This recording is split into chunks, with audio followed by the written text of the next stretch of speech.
मुस्कान में जादू डारे, तोर नैनन के तीर चला के मोला घायल करे।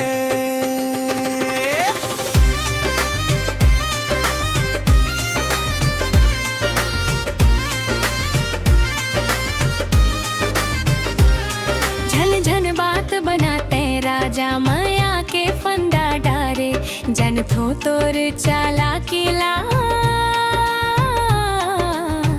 झूठे सपना देखा रे।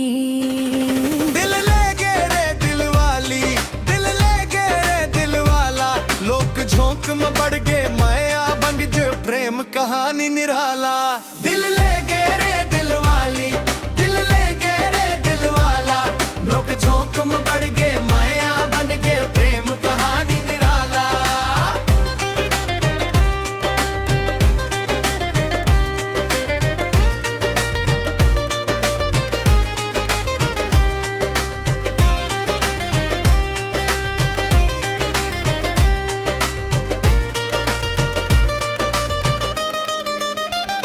हाट बाजार में जब ले देखे वो नींद मोर उड़ गए, तोर गली के चक्कर काटत जियरा मोर अटक गए।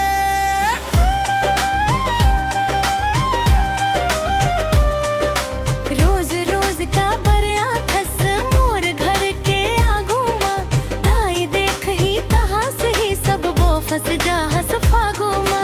फंस जावाव त फंस जावाव तोरे माया के जाल मां, जन्म जन्म संग रहिबो तोरे हाथ के हाथ मां। दिल ले गे रे दिल वाली, दिल ले गे रे दिल वाला, तोर मोर जोड़ी चमके जैसे चंदा उजियाला।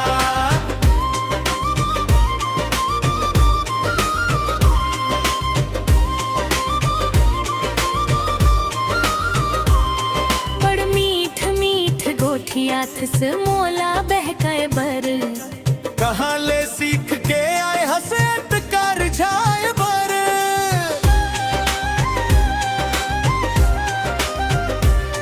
तोर सुरता गुर बन गे मोर माया के पाठ पढ़ाए, तोर हंसी के संग मसंगी मोर दुनिया मुस्काई। ऐसने माया करत रही बेता मान जवाम एक दिन, तोर नाव के चूड़ी पहिर के बन जावब तोर सजनी।